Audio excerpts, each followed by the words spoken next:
since the beginning of this event. So for this session and the next session, we will be online with an online audience so that we can discuss different themes with a broader group of people so that we are inclusive, which is really the theme of the panel that we're going to have now and the following one as well, actually. We will hear from our speakers in this particular session how we can try and foster the best possible political representation so that we really are inclusive in our EU democracies. And to do so, we have with us should I call that a womanal as opposed to a manal? It's great to have a ladies-only panel anyway. So joining us, we have Silvana Koch-Merin, who is the president and founder of Women Political Leaders. Next to her, we have Ilyana Balabanova, who is the president of the European Women's Lobby, and Gabriela Chabanova, who is the director of the European Roma Grassroots Organization Network. And I'm going to hand over, like yesterday, to Marie-Hélène Boulanger for the moderation. She's head of unit for democracy and free movement at the Directorate General for Justice and Consumers. So, Marie-Hélène. Thanks a lot. Good afternoon to all. Welcome back. This is the 9th session of the high-level event. I hope you enjoy lunch and that you had also the opportunities to meet each other. One of the purpose of our event is also to allow informal connection, and I hope you had the opportunity to do so. I would like to also welcome people, what I would say, behind the screen, so who are watching this event online, and now start to this panel. So let me start with what the President of the Commission said in her political guideline. In business, politics and society as a whole, we can only reach our full potential if you use all of our talent and diversity. The Commission, during this mandate, presented several strategies and policy documents to step up action for our Union of Equality. Commissioner Dalli this morning reminded us the importance of diversity and inclusion of all groups in healthy democracies. Different groups are underrepresented and still face difficulties when taking part in elections. Women, minorities, people with disabilities, people facing economic difficulties, younger people and other groups face complex barriers to their political representation. For instance, women in politics may face various forms of harassment, including online, when standing as candidate or when being elected, and this impacts their possibility to stand as candidate in election. For specific groups in our society, democratic participation, entering candidate list, registration for election, fulfilling electoral procedure can be more demanding than for other groups of our society. Citizens with disability may encounter various challenges. This is something we will discuss in the next session. Access to electoral information, access to political participation might also be a challenge for some of your generation, including in terms of representation. It's something we have discussed yesterday. Now, member states implement various policies to address inclusiveness, and this is something which features regularly on the agenda of our cooperation network. Now we are just before the next election to the European Parliament, and supporting high turnout, inclusive and equal participation as candidate, easy preparation is a key objective. This is also a key responsibility and also very important to support healthy democracies. When we I would like now to turn to a speaker to discuss with them how to foster inclusive political representation and we have few questions for our panelists. I would like to start with Mrs. Silvana Koch-Merin. You are president and founder of the Women Political Leaders.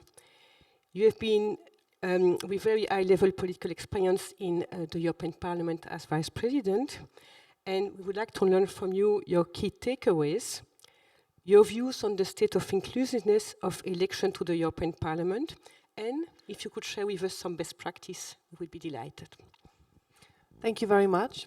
Pleasure to be here. Thank you for inviting me, and a conference like this, very timely ahead of the big election year next year. Well, I think the European Parliament, compared to other parliaments, even in the EU in terms of numbers, is actually not the worst place in terms of representation, composition. However, what in every parliament in the EU consistently is the case that men are overrepresented. Men are overrepresented on each political level, and historically that hasn't really much changed, even if there's been improvements in terms of reducing that overrepresentation. We've done extensive research in women political leaders about the barriers that women have when they are on a political career, because not only are there less women going into politics, women also drop out way earlier. And this is on a continent where there are no more countries saying, you're a woman, you can't run, you're a woman, you cannot be prime minister, you cannot be head of state. No, we all talk about that this is possible and that there is opportunity and challenges to be overcome. But there's no real surprise in the findings. It's the traditional place of the woman, stereotypes on suitability for leadership, how to combine work and family life, and all of that. And I think what we really need to do is to move away from admiring the problem and look at who are the gatekeepers. Who are the ones who make or break political careers? And I think it's absolutely crucial to look at the role of political parties. Political parties are the ones who decide who is a candidate. Political parties decide on the funding that candidates get. Political parties decide on a continuation of a career. But there's very little inside knowledge about how are those parties working. And in terms of what best practices are there's some countries, I think 6 in the EU, which already have legislation on transparency, on procedures and financing in political parties. That could be 27, it doesn't have to be 6. Also, an instrument that's used when it comes to public finance in other parts is conditionality. Why not put this for those parties that get public money? And around the EU countries, I think it's almost every country that gets where political parties represented in parliaments get public money. Add an element of conditionality. How many % in your party staff are women? How many % of your elected representatives are women? How many of your candidates are women? Follow the money is a principle that has a certain tradition in politics as well, if I can put it that way. And then moving on from trying to fix the women into look at where the problems really are. Yes, there is a lot of violence happening, and it's devastating and excruciating, but saying, oh, you need to toughen up, train your assistants to better deal with this, that's not the way to handle it. We need to find systemic answers. If we would have, and the findings of our study show that 85% of the women who are in political office say that they're encountering online violence, online harassment. In any other work environment, alarm bells would ring and we would say, there needs to be something done. In politics, it's, oh, well, it's not an easy place. You really need to have it to be successful there. So look at the overrepresentation of men, look at the gatekeepers, the political parties, and also try to move away from thinking we need to mentor, strengthen, support women. No, we need to look at where the problem comes from and address this systematically. Thank you. Thank you very much for these very concrete tips, including how to really fix the problems. So I would like now to give the floor to the next panelist, who is Mrs. Iliana Balabanova, who has a very, very large experience advocating for gender equality and women in decision-making process. Maybe a question on my side is, could you tell us how gender and other types of characteristics may make it more difficult to be represented in the political life in our EU member states? What are your views on that? Okay, first of all, really pleasure to be here, and thank you very much for inviting me to participate in this high-level event. As a president of the biggest umbrella organization in Europe, in European Union, which is European Women's Lobby, and which is united more than 2,000 organizations, women's organizations from all EU member states, candidate countries, UK and Iceland. We recently published this research, which is mapping actually what is the situation of women in politics, and all the possible actions that can be done also are mentioned here. The research is very big, but it is available in our website, and I also left few copies on the outside on the table. If you are interested, please take. So on your question, and I totally agree with what Sylvia said before me, we have some achievements, especially during the last European parliamentarian elections, and especially with this historical cabinet of Mrs. Ursula von der Leyen and her team of almost 50-50 commissioners, 50 men, 50 women, almost. But at the same time, we are still witnesses of some questions, narratives, which are coming from even high-level political tribunal, like, for example, when some woman is running for a political career, or even when she is already there, the questions are, who will take care about the kids? And this is a question which has been asked in 2007 in France. And the other question has been asked, I prefer women for another places and for another position, which is coming from Bulgarian parliament, but not only at national level. In 2017, one of the Polish member of the European Parliament was saying, I will quote this, women must earn less than men because they're weaker, they're smaller, they're less intelligent. During the debate about gender pay gap, and this is 2017, so it is not so many years ago.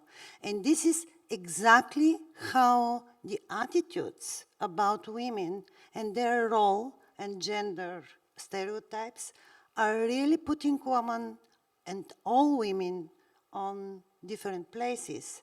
And despite the fact that in Europe we have more female population, if I remember well, almost 5% of the population in Europe are female, with 5% more female than men, we have much less women on the political decision-making process. One of the barriers, of course, is very serious. This is violence against women. And I'm talking about online violence against women, which is one of the serious obstacles before women who are running and women who are already in the political scene. Thank you, Sylvia, for giving this data. It is really crucial to know that online violence is getting like a pandemic.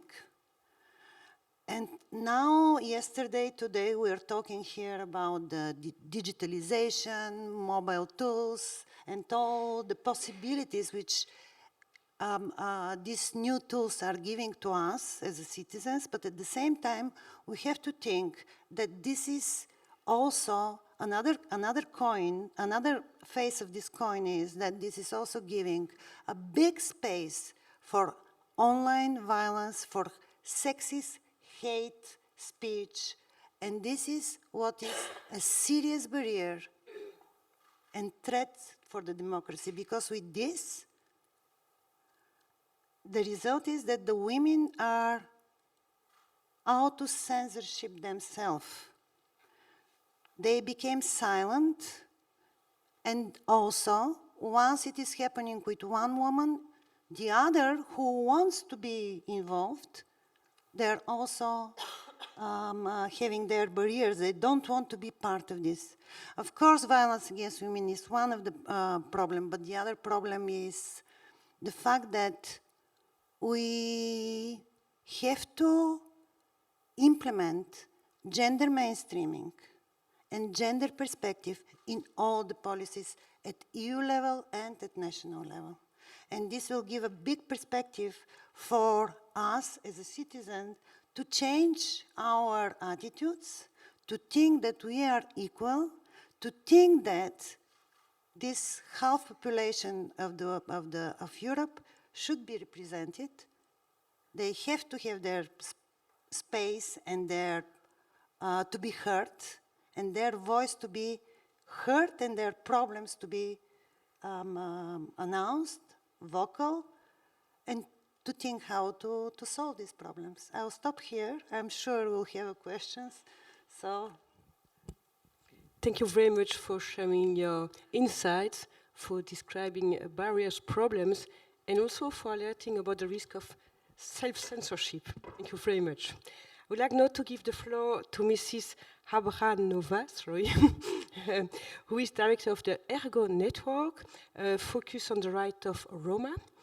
And would like also to hear from you about best practice that would support the inclusion of Roma people in the democratic process. You have the floor. Thank you, Madam Chair, for giving me the floor, but also for inviting me here and being on this all-women panel. It's actually a great pleasure and feels good to be here. And especially as was said, this is a crucial time for us. We are ahead of the European elections, and we are actually quite concerned about the outcomes. It's my organization, European Roma Grassroots Organization, but also other anti-racism organizations. And because we see that the rise of the far right, which we see around all the Europe at this very moment, actually can reflect in having more seats of those political parties in the European Parliament, which might change a political perception of the minorities here in the European Union. And we see that the civil society, it's playing the role. We are kind of raising the voice because this momentum where actually we can show that the European democracies are working. We know that European parties are writing their manifestos at this very moment, and they're preparing their electoral campaigns, but also in the same time, speaking to you here today at this event, the electoral commissions are also playing very important role, that we actually have to make sure that the electoral processes are clear and well communicated also to the minorities. And spending the time these last 2 days here with you, I see how important role you are having. And what we hear that we should actually leave no one behind. And that's for me to also talk about how to reach those who are hard to reach, because this is one of the way to do this. And from the challenges that we talk about here, I might actually give you a little bit background on Roma, just to kind of understand,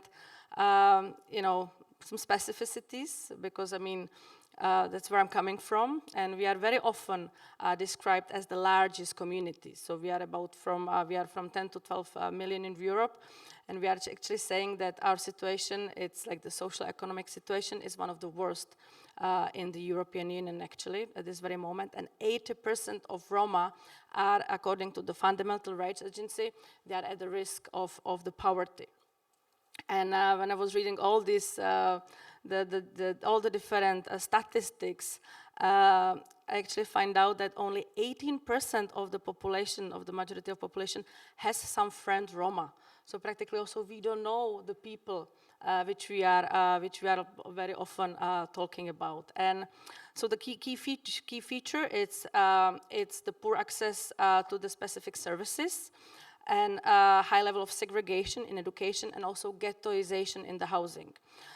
We call it very often the anti-Gypsyism. It's a specific form of racism, but it's also showing in the institutional racism and policing, which would mean also that there is a general trust in the institutions. So practically there is also a lack of trust in those in the elected positions. That means also in the elections itself. So we actually have a certain barrier of also kind of how to motivate Roma people or the ethnic minorities to step in and to actually get engaged and cast their ballot. Maybe just a few positive notes. We are very diverse people. We have also our language, it's a Roma language. And our culture actually influenced many European cultures in the past. And we are also a very young nation, meaning that among our people are a lot of young people among the Roma. At this very moment, we have 3 members of the European Parliament of Romani origin. And although there are no clear numbers on the minority members of the parliament, but we saw the increase in the last elections, but also we see dropout with the Brexit. So we have to see how the Europe actually would reflect the turnout of the minorities in the next elections. And from my experiences running twice in the elections, I was running in the local election as a woman, but also as a Roma candidate, I actually managed to mobilize people to go out and vote. And starting with my family, but also going beyond, they give me the trust. And they also, I kind of provided them also kind of trusting in the system, because if I would be in the system, I actually have some potential of changing the thing. So it's very important that we have the minority representation. I think you talk about it when it comes to women, but I think also as Roma, we actually don't see ourselves in the media and the majority of society, and it's very hard for us to actually believe that actually we can make a change by stepping into the elections. So for us, when it comes to the electoral commissions, I think that there are a few things that actually can be done, can be in place. And the first one, of course, I mean, we talk about it here, is the implement the right to information.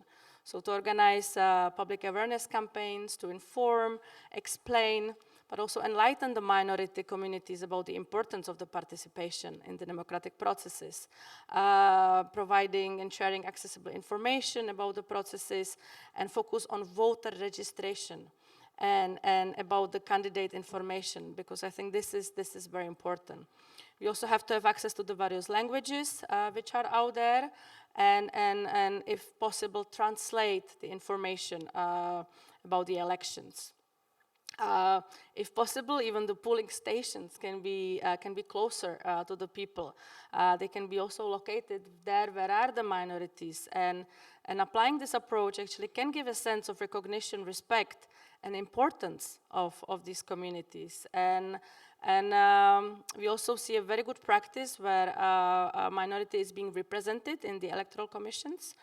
And you can also actually lead the example. So first of all, it's to have anti-discrimination policies in place. So within the electoral processes to prevent voter suppression, intimidation based on the race and ethnicity, but also ensuring the inclusivity at the election workforce, including recruiting and training poll workers from diverse background, which will be implemented. And for me, this is not just opening the positions, just saying like, it would be good that we would have people of minority at our electoral commissions, but actually making a step forward, open the space and actually make a step, one step more to make sure that people of the minorities, including Roma, are sitting at the commissions. And I already said about the language. I think that's important, and we see it in many commissions already, that the information about elections are translated. But as there are many bodies, so I didn't hear about analysis or research that would be actually done before the elections to see and collect data on the which are the which are the barriers in voter registration, turnout, and representation among the minority group. This actually can be very beneficial for us. And of course, this all has to be done in partnership. So as many Roma you can have involved in the preparation, that and other racial minorities, that would be, of course, great. And yeah, so all the steps that I talk about, I think that can help to ensure our voices. And if the interests will be heard and the representation prior, but also during the elections, that actually make a difference. Maybe just a kind of a side note. So practically, as you're representing here the institutions on the electorate institutions, we also have European Roma, national Roma contact points. So maybe those can also help you actually to reach out and to design some of those strategies on how to be more inclusive in the preparations again ahead of the elections, actually to do this together. And of course, the leadership of my organization is supporting this work, so including our members on the national level, because I really believe that, yeah, we can do this only together. So thank you, I'm still sitting here. Thank you very much for sharing your very concrete points on how to support engagement of communities, and especially of the Roma community. I would like now to invite the colleague from Finland.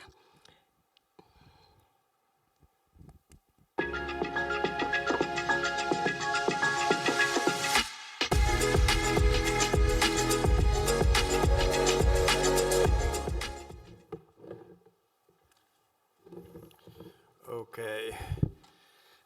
Ladies and gentlemen, let me first thank the European Commission and especially Marie-Helene and her team for arranging this very important event. I think that it's very important for us to meet and to discuss these important issues during this 1.5 days. At least I have already met a lot of new people and sort of get networking. And I think by learning from each other and by networking, we definitely can make some progress in this field, which is of great importance. My name is Niklas Wilhelmsson, and I work as the head of the Democracy and Election Unit at the Ministry of Justice in Finland. And I have been asked to talk a little bit about inclusive political representation here. First of all, I would say that equality and inclusiveness has always been very important in Finland. Finland was actually the first country in the world to offer full political rights for women. This happened as early as in 1906. The act of equality and the work for equality between genders has been going on for already a long time. And as today we have a fairly good representation of women in public office already at a fairly good level. The electoral participation among women exceeded the participation among men in the beginning of the 1980s, and it has stayed higher than men, a few percentages higher than men since that. At the moment, we have 12 women ministers out of 19 ministers, so, and in total, 46% of our parliament is women. We also, there was a study on the assignments of parliamentary committees and how they are assigned between genders, and the study the recent study that was made last year showed that there is more equality in how the parliament works today than before.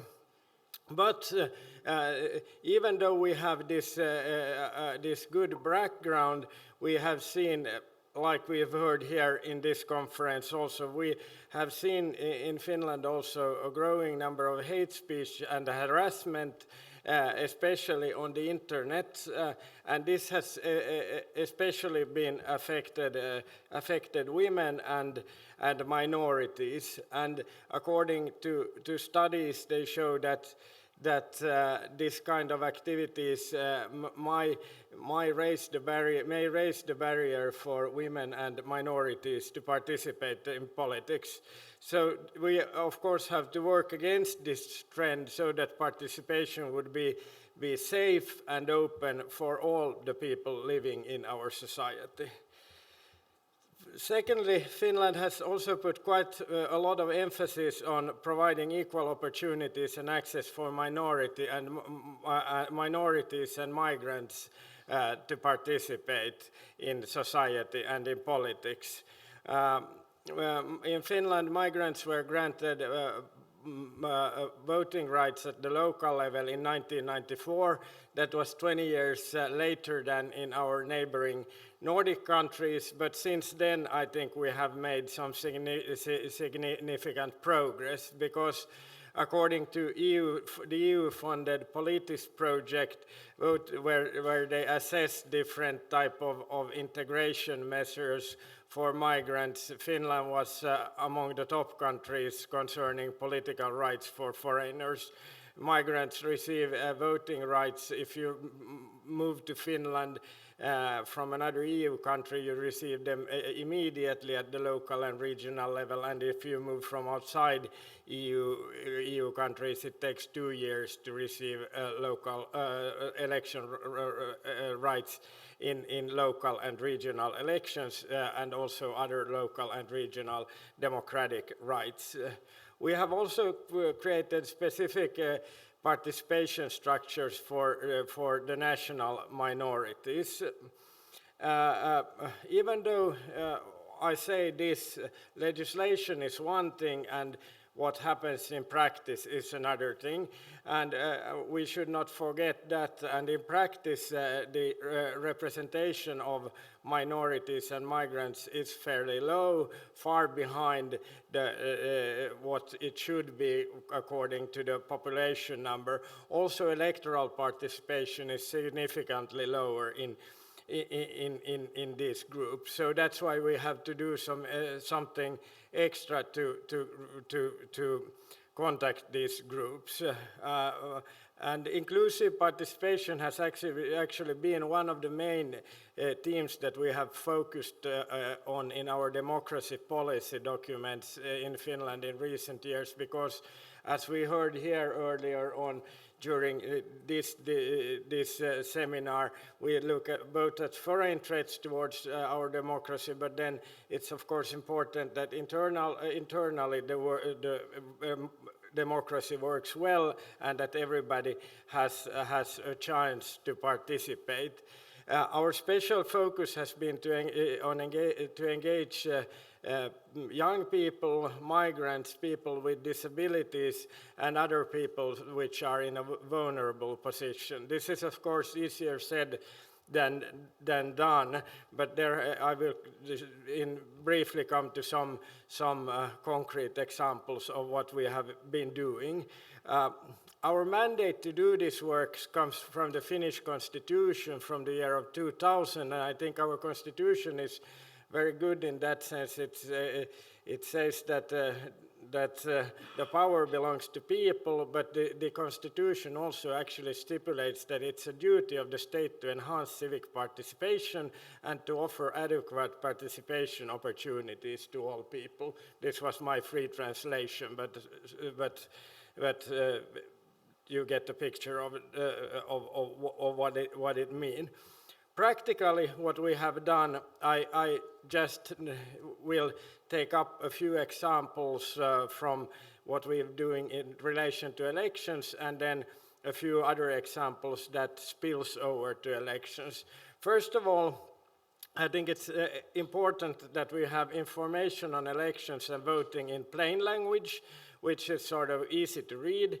We have videos which show how you do on the polling stations, and we also share them in various social media platforms so that people actually also where people otherwise are, so that they receive the message.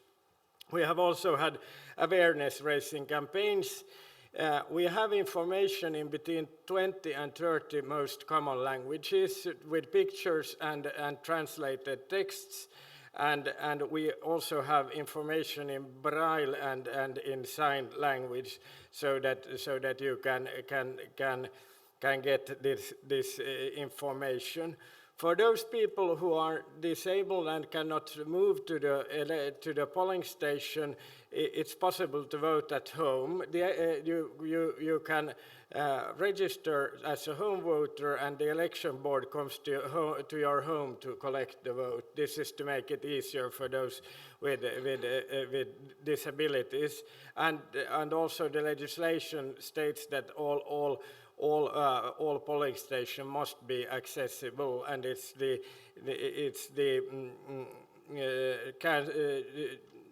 and this is monitored after the elections from the parliament side that this happens. I would also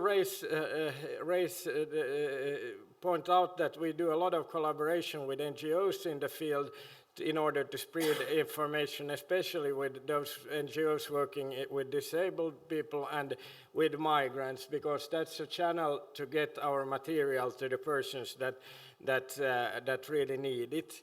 We have trainings for NGOs and trainings for political parties about what they should do if any candidate are under attack and where to report these incidents, so that these people get support if they get attacked on the internet, for example. And then we had, I highlighted this because somebody asked it yesterday, we had a text message campaign to young people, and it actually showed that between 1.5% to 2%, it raised the election turnout compared to a control group. This is based on register information, and we only told them in the text message that when the elections are and how you vote. And to finalize, I would say that we don't only focus on elections. I think that what we've also focused on, which is equally important, is civic education, media literacy, and human rights education in schools, which we have tried to enhance. We have also enhanced this in teachers' training, because if the teachers are not capable of teaching these subjects, then it won't work. And we have also, at the local and regional level, in the legislation, introduced specific participation structures for young people and minority groups, and for elderly people. Elderly councils for the disabled and youth councils are by law now mandatory both at the local and regional level, and we have a national coordination structure called the National Board on Ethnic Relations, which is informing the government about the minorities, what the minorities, their needs. And finally, I would say that also, while talking about democracy is not only about election, it's also about other participation opportunities. And we have seen that our electronic digital participation platforms, for example, the citizen initiatives, has positive spillover effects also on election turnout, because people get familiarized, especially the young ones, through these channels with politics, and they get interested then also in elections. So I quit with that. Thank you very much. Thank you very much for sharing with us your views to address inclusiveness, which is so important for healthy democracies, and also the very concrete message on how to address the needs of specific groups in our society. I would like now to turn to the floor, asking if there are specific questions from the floor to the panelists. Then I will turn back to the speakers. I'm checking carefully, and I see no one. So I would like to give you the opportunity to intervene again, maybe reacting on point being raised by other speakers. So you have the floor. Merci. It is very good that we had this experience and presentation from Finland. Yes, Finland, Sweden, they are one of the countries where gender equality and participation of women in politics is really on a very high level, almost 50%. But we have not to forget that there is a big disparity between one countries in Europe and in another countries in Europe. And for example, in Hungary, at the moment, we have only 14% of women in politics. In Bulgaria, for example, we have only 4 women ministers out of 19. So we have to think about how big difference is between one and another countries, which means that there is a special need of really strong measures which are going to support women to be part of the political life. And one of the proposals, of course, I hope all my panelists will agree with me, is quota. And quota with sanctions. And I'm not talking about voluntary quota, because voluntary quota can play only if the political parties has a good will to implement this voluntary party. I'm talking about legislative quota and quota which is also putting women on a winnable places.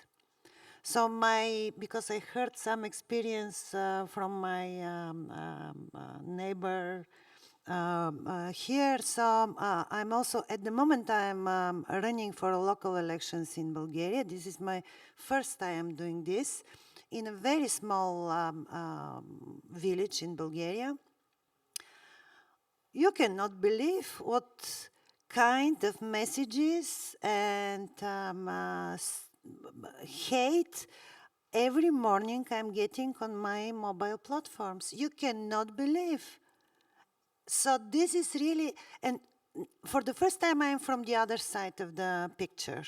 Till now, almost 30 years, I'm working as a researcher in this area. But when you are a victim and you're targeted as a victim of this hate speech, I must say, and please believe me, the trauma and the feeling to be victim is the same like being victim in a real life. So online violence and physical violence on real life, physical violence are having the same impact. This is first. And the second, and I'll give the space for the other colleagues. I'm sorry, I'm a little bit longer.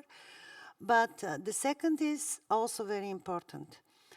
Should not forget all the diversity of the women, of course, but also rural women, which don't have access to internet also.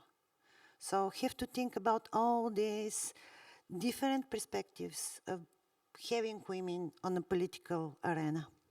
Merci.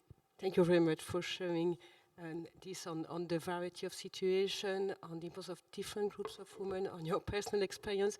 Turning back to Silvana. Thank you. Thank you very much. Maybe I start with the quotas, and I agree. I never would have thought that I would say that, but in the course of my political and other work, I just came to realize without quotas, we're doomed. It will take forever. None of us will live to see the day that we have equality in political representation.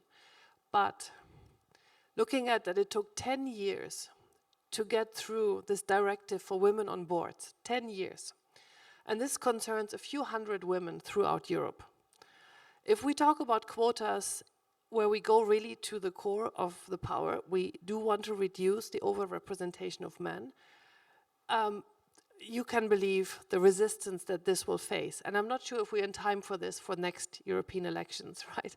So I think we shouldn't leave that away as a thought, but we should be smart and think of how can we incentivize without neglecting the need for quotas.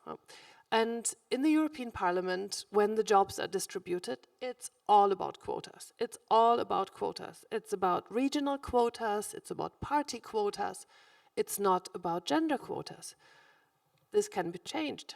This can be changed already now for the next mandate. We're saying, you know, it's not only the D'Hondt system that is applied for like in drawing rights, which positions for which political group, inside the political groups and then in the bigger parliamentary system, we can just put another layer on and add a gender quota to it, which means that parties will reflect on, okay, who do we send to the European Parliament, so then we have a better opportunity to get some sort of position, usually also connected with financial means, which also then goes back into the political party in one way or the other. Of course, not in direct transfers, but in other ways. I mean, this worked when in 2004, the first time there was sort of a quota set for EU commissioners, when the then Commission President, José Manuel Barroso, got from the European Parliament the demand that only if there are 30% women commissioners, this would be accepted. This was news to the member states. They were not familiar with the concept of sending a woman. And that what he said, in order to be able to get his commission accepted, was saying, okay, if you send me a woman, she will get a more important portfolio. She will not be dealing with multilingualism or sports. No, she will get competition. She will get internal market. And that's meant member states started to reflect again, who do they send? So I think the European Parliament could already now, in its rules of procedure, introduce the concept of another layer of quota. Same goes for the statutes of political parties. That's easy to fix. We don't need a legislative procedure, parliaments deciding. But political parties, they could be confronted with a request, you know, why do you not have in your statutes? It can be starting with speaking time on party congresses. It can be speaking times in parliamentary bodies, in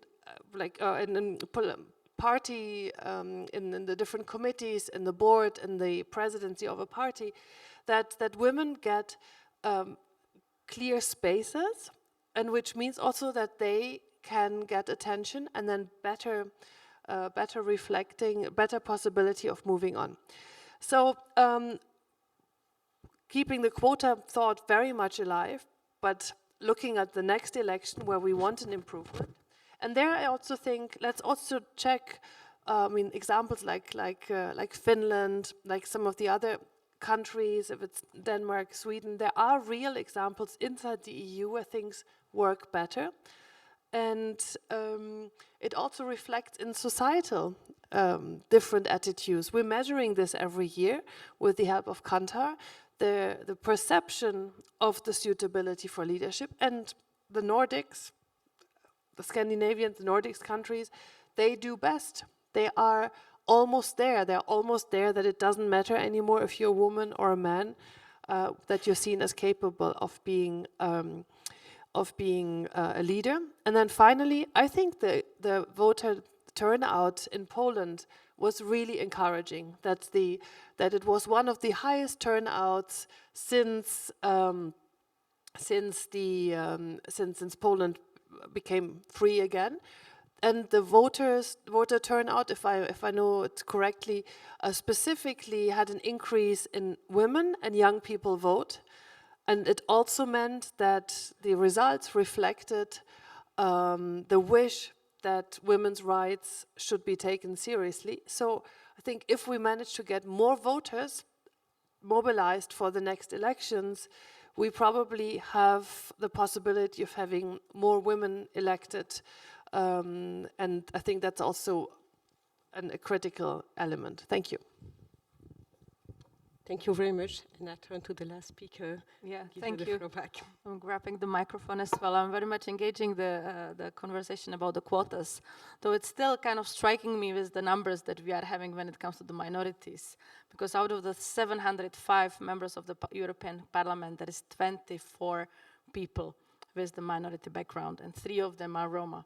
So it's very much not reflecting the way how the Europe actually it's diverse. And I think this is something that we still have to somehow think of how to make sure that actually we are allowing the spaces within this democracy that we are having also to those people who are underrepresented, to actually allow them to be represented and to give them the spaces.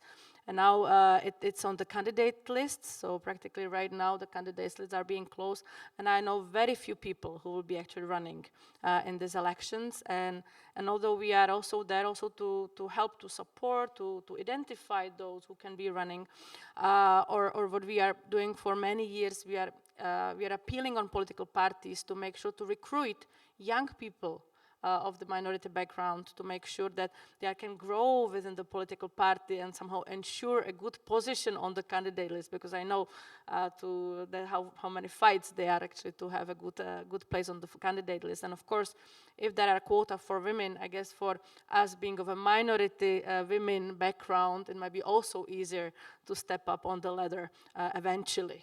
Right? But I think it's still kind of a critical point for us, like how diverse we are in the elections itself, but also within the institutions. I think that somehow we have to be the leading example. And I know that this is not easy to especially if we know that the minority people, or like 18% of Roma are actually 18% of population of Europe has a Roma friend. That means practically nobody knows Roma people. So how we can engage with those if we actually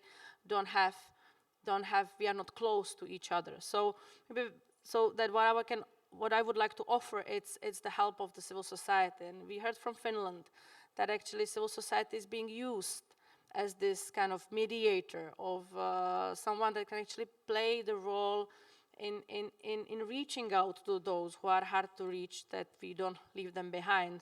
And we have a great examples of civil society running get out and vote campaigns, mobilizing people at the local level, spreading the information, making sure that practically this is being reached out. And just kind of also one example on the very recent elections that we had right now was in Slovakia 2 weeks ago.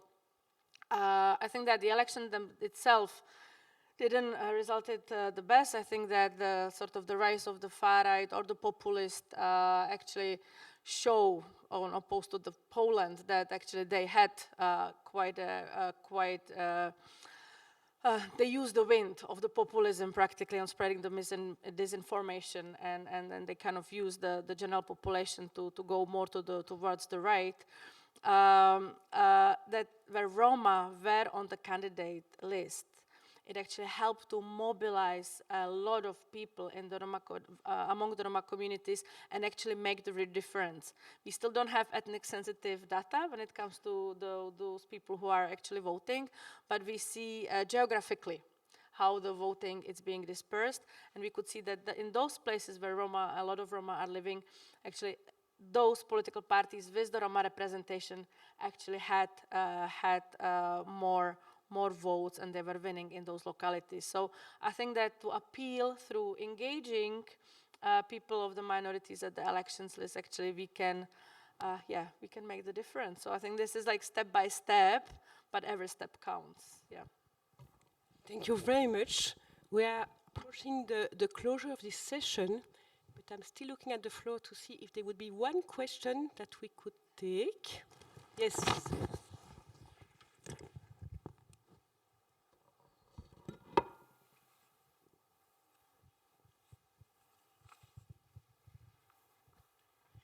Thank you so much. Such a good session. And I just wanted to pick, I was very, very moved by the experience of having moved to become a politician and experiencing that yourself viscerally instead of seeing research on it.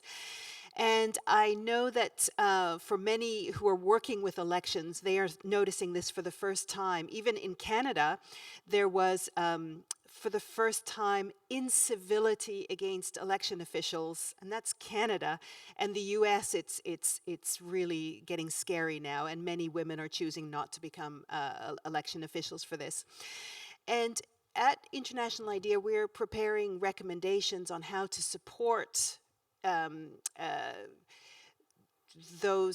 this is the election community, but I think the dynamics are the same. So my question is, what support would you have needed? What support do you need from your party, or what support do we need from our employers to be able to handle this onslaught when you open your telephone? So any advice on how to support women, whatever their role is, as politicians or as workers in the election or democracy field, or as activists for that matter.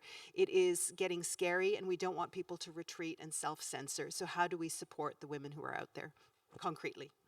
Thank you very much. I'll give the floor to our panelists for a short intervention to address this question. Thank you very much. So my short answer is don't leave them alone. When I was a candidate, I can totally relate to that, and also when I was in parliament, I could not look at my social media feeds anymore because I would lose every energy, every incentive to go to speak to any group, because I would start screening, and you get this paranoia, start screening the room, say, who of these people is the weirdo that will send me the hate message afterwards? You lose the ability to relate to people, and that's the worst when you're in politics, because you need to be able to build connections. So if you're a candidate and you don't have an office yet, make sure that your party has those people there that are working on your social media feed, and that only they filter for you which are the messages that you need to see, but don't, and really kind of put sort of a ban on, don't look at whatever social media you use, because it just drags you down, and you won't be able, or if there's no party behind you, try to mobilize a group of volunteers, but really don't leave it to the candidate, because it just destroys. And what you're experiencing, but what every woman in politics, and I'm sure also some men have this, but the more sort of minority boxes you take, the bigger the hate is, the hate that you get. So just don't leave them alone. Thank you. I'm actually not representing any political party. I'm from a civil quota, so exactly what I'm using as a support are my circle of people and civil society organizations which are supporting me. But I also think that the most important is to be prepared for this also. When we are starting our campaign, we should know what we'll have to expect, and to be prepared with some tools how to deal with this. So the European Women's Lobby has some. I know another organizations also develop some tools for supporting women, how to deal with this violence, including online. I think this is also important. And of course, to have this education, gender equality education from the very beginning in our life, which will change everything. Yeah, thank you, my colleagues. I would totally relate to everything what was said, and I would just add that when I was running, actually, it was a result of the political leadership program. So practically, I received training to become prepared for this, and it really helped me a lot. And of course, I think this is the direction. So we have to be very much prepared. We have to understand what it can be about, to prepare for some of those situations, but also understand the system. Because if we can navigate better in the system, I think the easier we can cope with all the other challenges which are out there. Because I mean, this is also overwhelming, running or being elected for a first time on the first place. And I would really say that, especially when it comes to Roma, and I think it would be the same to other minorities and women, we also have to really make sure that we work with the narrative. So having experts and having campaigners that would join us and help to dilute a little bit the narrative which is around us, and to spread a kind of our own narrative that would help to kind of send it to the society. And I think that this one from one side coming from us, but also other side, as you said already, to have this education, to have civic education, but also this more sensitivity and awareness campaign, awareness raising campaigns among the society, starting from the schools. Yeah, thank you. Thank you very much for this extremely rich discussion. Sorry. Our time is over, so I would like to close this session. Thanks.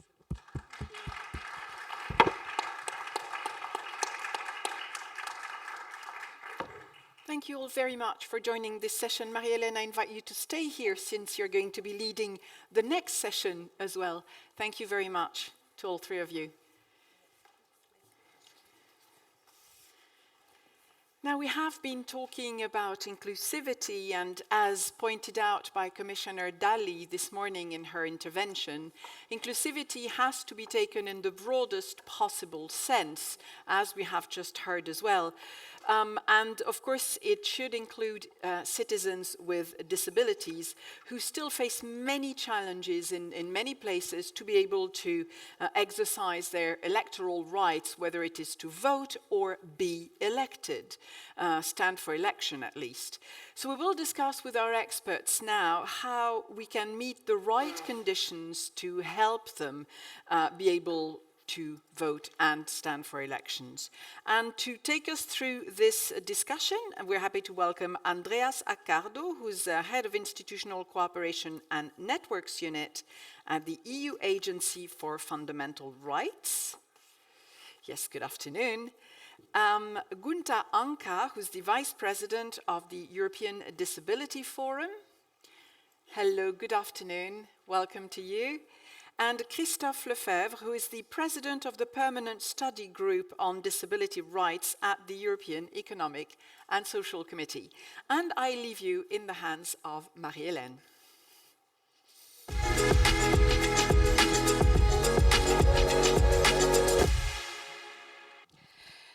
Welcome back. During this session, we will discuss about electoral rights of people with disabilities. Now, improving the life of persons with disability and supporting democratic participation is very central to the Commission strategy on the right of persons to disability. The vitality of our democracy depends on everyone's engagement. We have heard it this morning, no one should be left behind in our democracies. When we look at figures, about 25% of the EU population has some form of disability, according to Eurostat data. Citizens with disability should fully enjoy the right to vote and the right to run as candidate. Effective political representation remains, however, a challenge for many persons with a disability, which, in interaction with other barriers, and we've heard some of them in the previous panel, may hinder the full democratic participation. This has been reflected in different Commission policy documents, in our report on the last European election, in our 2020 citizenship report, because it's also very much about citizenship in the Union, and in the exchange with member states in the framework of our European Cooperation Network on Election. It's the competence and the responsibility of the member states to organize elections in accordance with international commitment. To support this, as Commission, we promote, among others, the sharing of best practice, and we are preparing a guide of best practice regarding electoral rights of people with a disability, which will be issued very soon. Our panelists come from organizations with a long-standing experience in supporting electoral rights of people with a disability. The Fundamental Rights Agency, in close cooperation with the Commission and the academic network of European disability experts, developed 28 human rights indicators to assess the political participation of people with disability. I'm sure we will hear about that. The European Economic and Social Committee adopted in 2019 a very comprehensive report on the topic. This was the basis of a lot of our common work to support the right of citizens with a disability. The European Disability Forum has put forward various reports and recommendations aimed at improving the participation of people with disability. And very recently, it released a manifesto to prepare for the next European election. We have this rich and diverse material and experience available, and now I would like to turn to a panelist with a first question. What would you consider as good practice to address the electoral rights of people with disability? Do you see specific opportunities to support participation and representation? I will start with the colleague from the FRA. You have the floor to share your views on these different points. Thank you very much. Thank you very much. Thank you for the invitation. First of all, Marie-Hélène, you said long-standing experience. That makes me feel so old. But through the agency, the Fundamental Rights Agency, where I'm coming from, it's a EU agency based in Vienna, has been working on political participation of persons with disabilities since many, many years. 10 years ago, we developed indicators to measure political participation of persons with disabilities before the European Parliament elections then. And those indicators, I'm going to speak a little bit about them because I think they can give some insights on how member states could make progress on the issue of political participation of persons with disabilities. Those indicators are deriving from the UN Convention on Rights of Persons with Disabilities, which is the international human rights standard in that area. All the EU member states have ratified that standard, and also the European Union itself has actually ratified the UN Convention on Rights of Persons with Disabilities. And don't worry, I won't bore you with all of those indicators, but just I wanted to give you a sense of those, what these indicators actually tell us. They're covering 3 areas. One is the legal situation. So what is the legal situation of persons with disabilities? So, for example, they look at whether a person deprived of legal capacity has the right to vote and to which extent they have the right to vote in an election. They also look at whether there is a legal duty to provide assistance in voting to persons with disabilities. So these are just some examples of indicators for the legal situation. Then they look at the practical measures, and that's maybe more relevant for you here, the practical measures that have been put in place to promote and protect the right to vote. And here we're looking at issues like the provision of training that electoral authorities have received or are receiving on non-discrimination, on disability issues, on accessibility issues, and what is reasonable accommodation. We're looking at issues of what measures have been put in place to facilitate that persons in long-term institutions can actually participate in elections. We're also looking at something that the Finnish colleague was talking about before, to which extent websites are accessible, how is information on the electoral process being presented, is there sign language like we have here, for example, available? Is it in an easy read format so that everybody can understand it? And then the last level of these indicators looks at actually the experience of persons with disabilities with political participation in reality. So that looks at the accessibility of polling stations in practice now. It looks at issues of how many people are actually then elected into parliament. Before I was impressed that for women we have that data. Frankly, for persons with disabilities we don't have that data, how many people are being elected officials. So these are some of the elements we're looking at in these indicators. We are currently, these were indicators we put together in 2014. We're currently updating those indicators ahead of the next European Parliament elections next year. I wish I could present you the results already. I'm afraid we are in the field right now collecting the information. In April next year, we will be able to provide you with an update. But I just wanted to give you a sense of some of the issues we identified last time we collected this data, which was in 2019. And there we identified 4 areas that, in a way, we needed reforms. One was the need to lift legal and administrative barriers to political participation. of persons with disabilities. Let me take here the example of legal capacity, which is one of the issues we're flagging in our indicators. There we have seen that in the last 10 years a trend in more and more member states to move towards what used to be sort of an automatic loss of voting right upon deprivation of capacity to to situation where the right to vote is decided by a court based on an individual assessment. So in 2/3 of the member states there, the right to vote for persons with disability without legal capacity is restricted, but the trend goes into facilitating that more and more people have the possibility of the right to vote. The second kind of area in need of reform, something you have been discussing, and I was actually very impressed with the Finnish example, to make the voting procedures, facilities, and election material more accessible.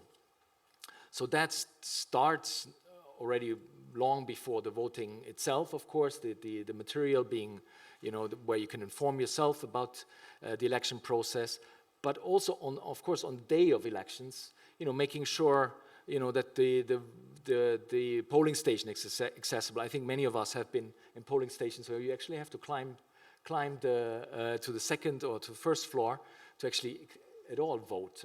So I think, I think it's Finland again. I think you require that all the polling stations have to be on the ground floor. I think that's the minimum in a way. That's a bare minimum. But I think it also goes, if you think it further, the right to vote is about writing in, it's a secret right to vote. So many of us have experienced this, like maybe a person that has problems with eyesight, then somebody from the Electoral Commission stands up and offers that he or she can help. That's not how it should be. In some countries, like in Ireland, for example, there you can at every polling station get a template with braille writing on it. You put it there, and then a person can actually vote. That even a person that doesn't see properly can vote in secrecy. Two more issues, and I'll conclude on that. Two more sort of reform areas. Beyond the electoral process, which is what we're discussing here, there's overall a need to expand opportunities for political participation of persons with disabilities. So of course elections is the primary area how we can enhance political participation. Here, I think one has to recognize that from the figures we have, from the data we have, persons with disabilities, a little bit like we heard in the panel before, are underrepresented in parliaments. And maybe there is a need to look at what can be done to support persons with disabilities standing in elections. There are examples where there are small grants being provided to candidates that want to stand for elections so that they can actually, for example, have access to specialist transport to meet the electorate.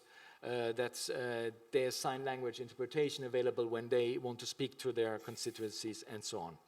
And then finally, and end on that, there's a need, again, like in the previous panel, to invest into awareness raising. Both, of course, amongst persons with disabilities, about the electoral process, I've spoken about that, encouraging them to stand for elections, participate in elections. And there I see great importance also cooperating with civil society. I think that is the best way how one can ensure that there's a stronger participation of persons with disabilities by electoral authorities also partnering up with civil society on that. And then lastly, awareness also amongst authorities. Awareness amongst persons with disabilities is important, but secondly also awareness amongst authorities. And there I have to commend you for this guide that you're developing. That I think that's so important that there's there are practical tools available to electoral authorities. What can be done in practice? There's a lot of good practice existing in some member states, but making that available for across the union, that is something that still needs to be done. Thanks. Thank you very much for sharing information on the work being done by FRA, and also to be very practical. I would like now to turn to Mrs. Gunta Anka. As a second speaker, you have the floor. Hello, everybody, and I would like to say thank you for a great possibility to represent European Disability Forum here. European Disability Forum is the biggest European umbrella organization representing people with disabilities in the European Union and also outside European Union. But I'd like to start my presentation with a very simple question to you. I'd like to ask you, do you know how much costs one vote? How much it is? Should we pay for the votes? Sounds quite strange, okay?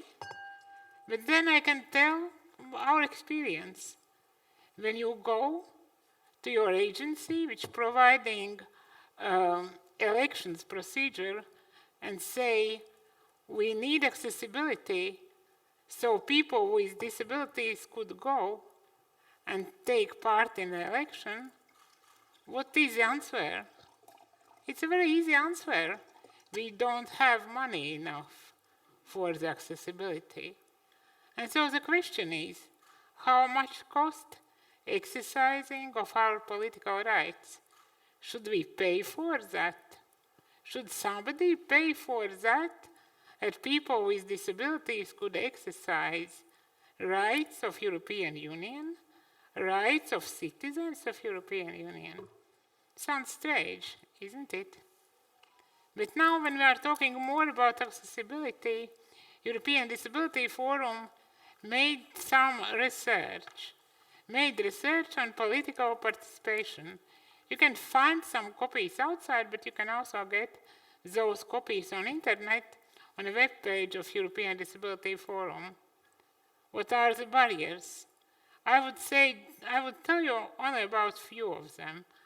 And my colleague already told quite interesting facts about them. I can make some more details or maybe some more practical details on that. About accessibility of information. Is the information accessible? Yes, it is in some countries, but it isn't in all countries. We all are living in European Union.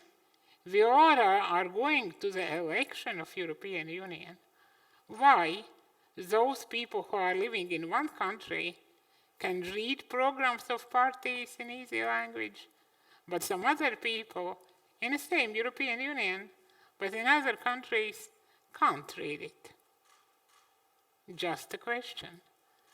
Just a question about easy language, by the way. You know, we have experience in Latvia. I'm coming from Latvia. And one day, in one elections, we said our parties, let's try to prepare your party programs in easy language, and easy to read. And when we did it, you know what's happened? All those party programs were absolutely similar. Because we take out all those nice words, and we left only some promises how good will be our future. We are talking about accessibility of information when we speak about blind people. And there are a lot of good examples in different countries.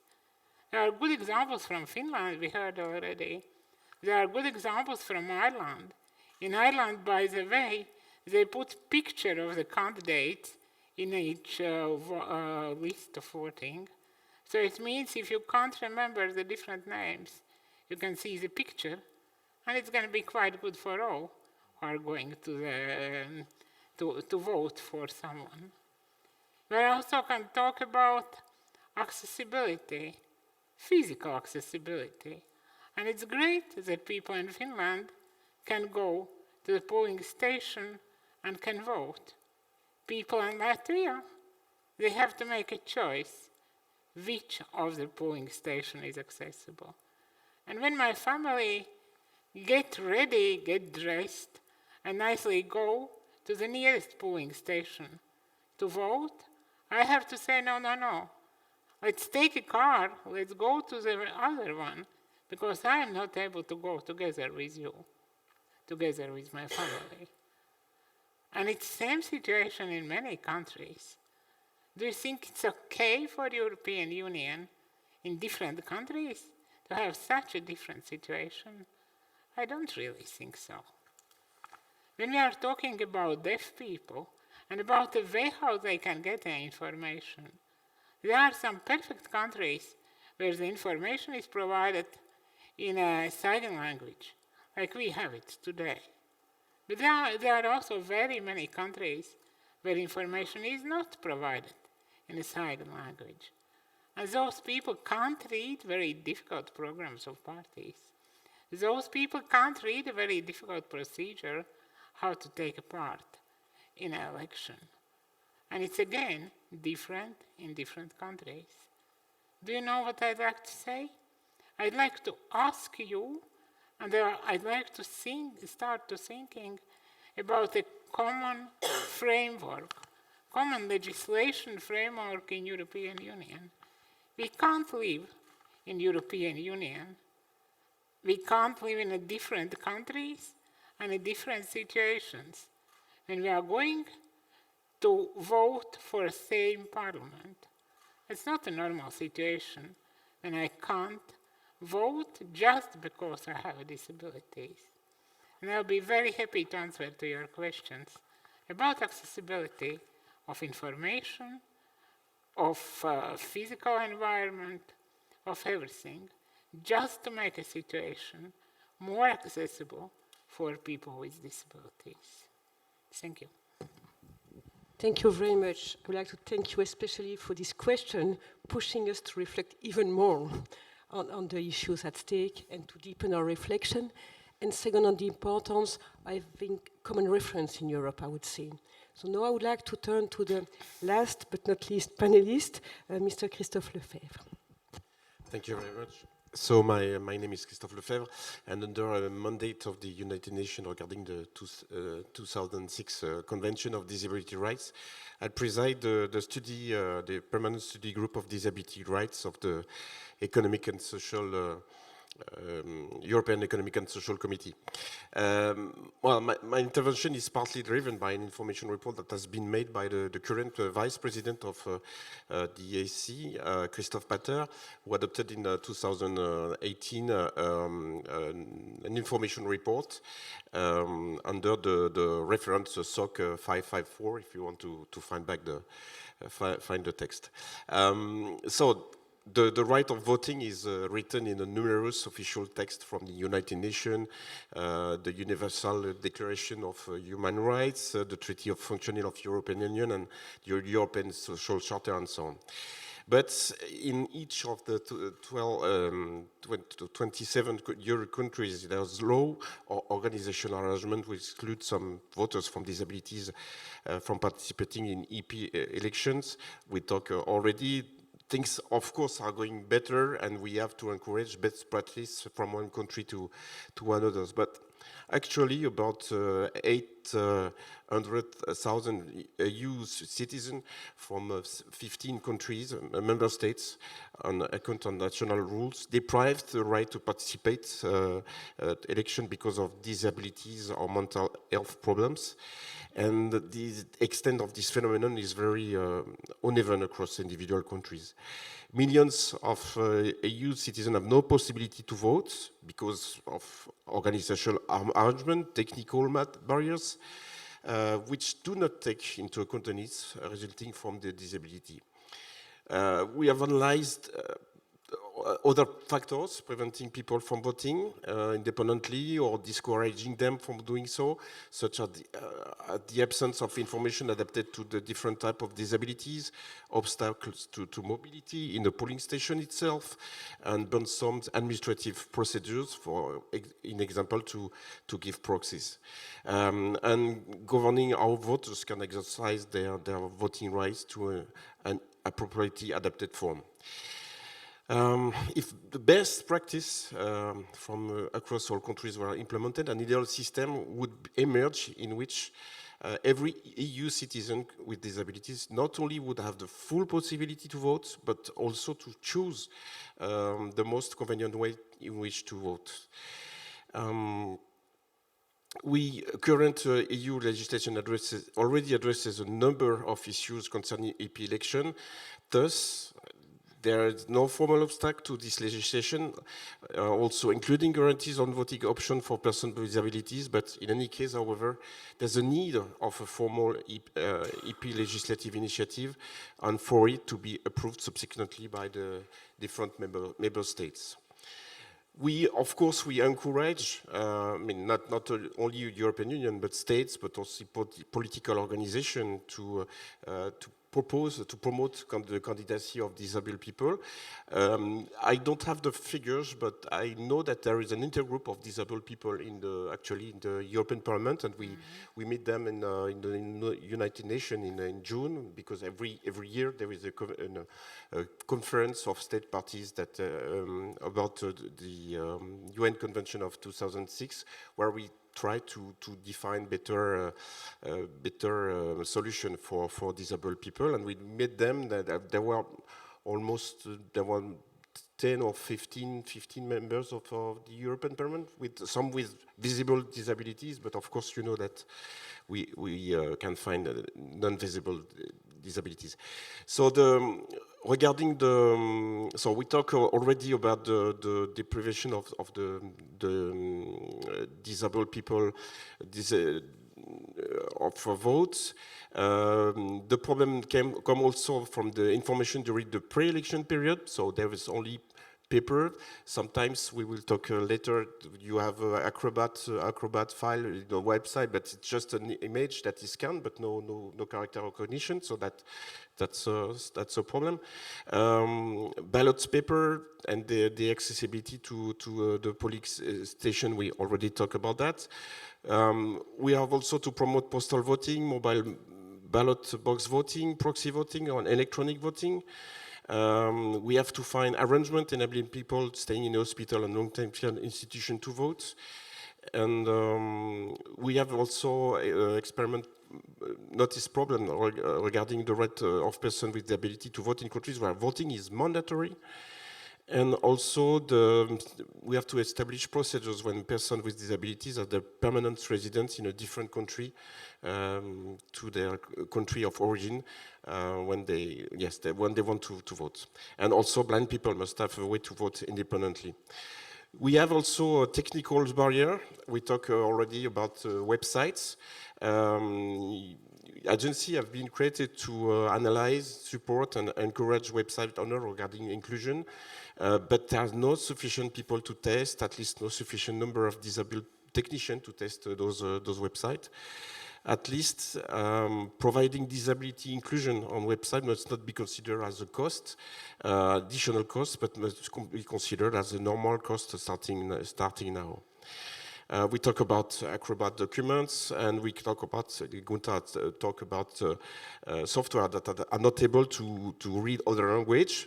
See, in Belgium, when you try to read Dutch as a French language, we will see it's very strange. And also the voting materials, opinion from the candidates are sent under paper format, same for vote bulletins, and braille is a way in most countries. And, well, we talk about European election, but the same solution have to be also applied to national parliamentary elections, local election, or referendum. And we must consider that at the horizon of 2050, the European population will be probably composed of more than 40 persons with disabilities, probably because people are going to be elder and elder. So the main transformation that I would request is that to say that not only during election, persons with disabilities must have an access to information exactly like another citizen, particularly on website, job trainings, video conference with velo typing, sign language, and full access to Acrobat documents. It means that disability access must be included at the beginning of any initial training in engineering school, university, programming, people who will program software, manufacturing schools, and service schools. And finally, I must say that we must consider that we have to go from no one left behind to any disabled people must be able to work, live, and vote like any other citizen. Thank you. Thank you very much for this very inspiring conclusion and also for this list of concrete points to be addressed. Now we have different member states intervening, Spain, Austria, and Czechia. I would like to invite Spain to start with.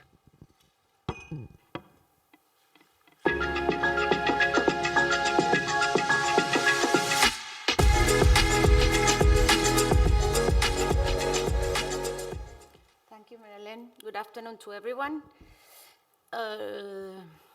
Regarding electoral accessibility, I would like to first start saying that Spain is firmly committed to removing all accessibility obstacles regarding the right to vote.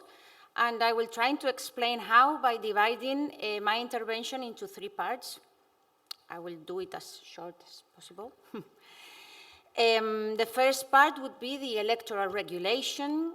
In Spain, there are multiple regulations that guarantee the right to vote for all citizens with any kind of disability, starting from the Spanish Constitution from the year 1978, Articles 9.2, 49, and 23. Sadly, we have no time to see them all. Followed by our electoral law, which is from the year 1985, especially Articles 31, 32, 72, and 87, beside the different royal decrees which developed this regulation. For instance, the first one in the year 1999 on complementary regulation of electoral processes, or the one from 2007, which regulates an accessible voting procedure that makes it easier for people with visual disabilities to exercise their right to vote. Moreover, in 2011, with the Royal Decree, which approves the regulation on the basic conditions for the participation of people with disabilities in political life in general, and also in electoral processes. Also, in the year 2018, with the regulation on accessibility of websites and applications for mobile devices, and recently, this year 2023, directed to voters with hearing impairments. But if I had to choose a landmark, I must highlight 2 main articles, and that would be Article 3 of the electoral law, with its regulation of 2018. This modification eliminated the last impediments that could exist in the right to vote with respect to people with intellectual disabilities. From that moment on, in Spain, the right to vote for people with any kind of disability is total. That means that now Article 3.2 establishes that any person may exercise the right to vote, the right to active suffrage, consciously, freely, and voluntarily, whatever their way of communicating it, and with the means of support required. Besides, that modification of the year 2018 also meant the suppression of letters B and C of the old Article 3, which used to limit the right to vote for people pronounced incapable by a final judicial decision, and also for people residing in a mental hospital by authorization of a court. So these letters were suppressed. That would be the first part. The second part would be how the electoral authorities relate with social society organizations. It's important for me not to forget that all these developments have also been achieved thanks to the joint work of the electoral authorities with the most representative associations in Spain. Let me just name them. In case of visual disabilities, that would be ONCE, which is the National Organization of the Blind, also the Spanish Braille Commission. Regarding hearing impairment, the National Confederation and the Confederation of Families. Related to intellectual disabilities, there has been continuous communication and collaboration with Plena Inclusión España, or Full Inclusion Spain. In fact, the Ministry of the Interior has signed an agreement with this association with the aim of working in the medium and long term to remove obstacles for these people in the field of electoral processes, all together with Spain's Disability Care Office and the Royal Board of Disability. So I would like to take the opportunity given to me by this microphone to thank them all. And thirdly, lastly, but not least, of course, I would like to highlight how this right to vote is guaranteed in Spain, not only in theory, but also with some specific examples. There are two aspects of the electoral process to be borne in mind in the case of Spain, not only in the electoral day, but also during the entire electoral process. Firstly, Spain guarantees the right to vote, obviously as voters, but also as members of polling stations as officers. And I think this is something important to highlight. As voters, let me explain that there are different measures taken into account. Firstly, there are some specific information and formation channels. For instance, there are information campaigns broadcasted in publicly owned media, which must use the service of subtitling, audio description, as well as emission or interpretation in sign language.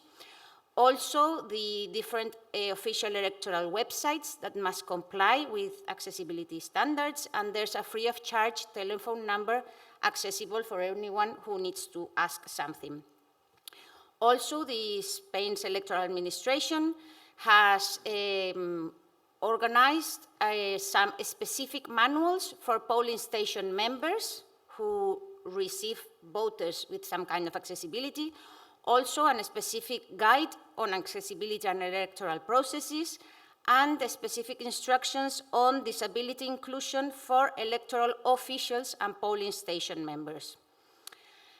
Moreover, these voters have also other kind of services available. In cases of visual disabilities, they have the possibility to ask for an accessible voting kit in Braille. For instance, I'm going to give some numbers. In the last European elections in 2019, 691 kits were requested. I must say that the number is a little bit smaller than the kits requested during the parliamentary elections in the same year, 2019. Maybe this had to be studied. I leave it there.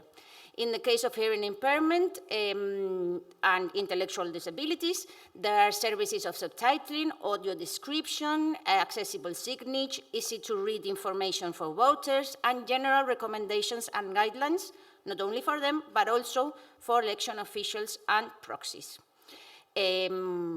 I would just like to add that there are also some special measures guaranteeing postal voting with specific conditions for them, and also they have the possibility to exercise their vote with someone assisting them in case they desire to.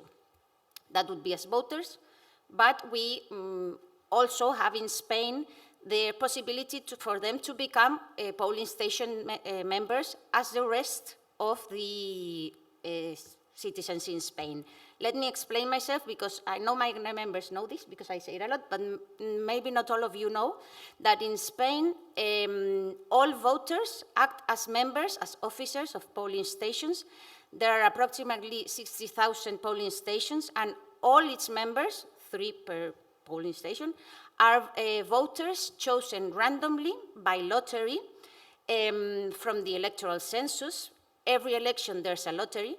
The attendance is mandatory, it's a citizen's duty, and there are very little cases of exemptions. In case of disability, this could be an exception, but we have to take into account that maybe some people, some voters, do not wish to use this right to exemption, and they want to become officers. Then in Spain they are given all the services that they could need. For instance, if in cases of deaf and hearing impaired people, they are given free sign language interpreting service and a free magnetic induction loop service, in case they prefer that. Blind and deaf-blind people and persons with intellectual disabilities, they receive the necessary tools and the mechanisms needed. Also, easy-to-read manuals, all the polling station officers receive a manual, but there's also a manual specific as easy-to-read manuals for them. That has made possible for Spain to say that in this year 2023, that we have celebrated local and also parliamentary elections in May and in July, For instance, in the local elections, there were 18 sign language interpretation services provided for voters who were chosen as officers, 1 magnetic induction loop, in the parliamentary elections, 4 blind and deaf-blind, in the local, 1 officer with ELA, I think in English is ELA too, not only in Spanish, and also 1 with Down syndrome, and 1 with motor disabilities. So we try to give all of them all the possibilities available. Lastly, I would like to say that I've mentioned they have the opportunity to ask for an exemption, not to become officers. From the 34,000 voters, which in general ask for an exemption, any kind of exception, only 6.96% were voters which allege some kind of disability. So maybe we could conclude of these numbers that Spanish voters with disabilities are willing to participate also as polling station officers. I would also like to mention the accessible building measures. I cannot explain them all, but basically. And lastly, just to sum up, I would like to say that we don't only have this kind of active position, but we also try to evaluate afterwards, having a tracking and reporting system, and publishing an accessible report at the end of every electoral process. So, as a conclusion, I would like to say that we are proud to try to give all these measures that we think have made Spain become a benchmark in electoral accessibility. And all this information is on our website, so if anyone wishes to look at it, just let me know. Thank you. Thank you very much. Just to remind that we will share all the material with the participants so that you have the possibilities to really make the best use of the information being shared. Thank you to the Spanish colleague for sharing all what is being done in Spain to address the need of people with disability. And I would like now to invite Austria and then Czechia. I think it's a topic which attracts a lot of attention. Keep in mind that we have 15 minutes left.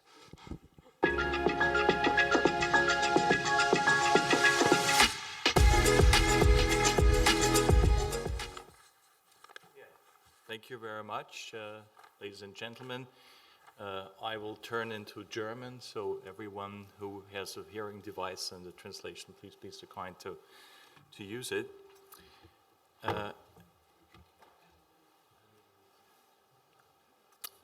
Zuerst herzlichen Dank First of all, an die a cordial thank you to the organizers of this event, especially Marie-Hélène and her team. I'm aware how much work is involved with organizing such an event. There's a lot of prep work to do. It's an honor to be here, the Austrian representative in this high-level event. It's very impressive to see what has been done and became out of the European Cooperation Network on Elections. It was established around 2019 and has become a very unique forum. We could no longer imagine things without it. Now, since May this year, I'm the leader of the unit for elections in the Federal Ministry of Internal Affairs, and I already have a background of 18 years of research in elections. So it's not the first European elections I will witness and observe next year. So, as to the voting rights for people with a disability, I want to highlight the following with regard to Austria. For many decades, we have been doing more and more in Austria to give access to people with a disability, as much access as possible, but it's never enough. I understand that from this panel. There are no legal reasons to exclude people with a disability, not at all. Every person with a disability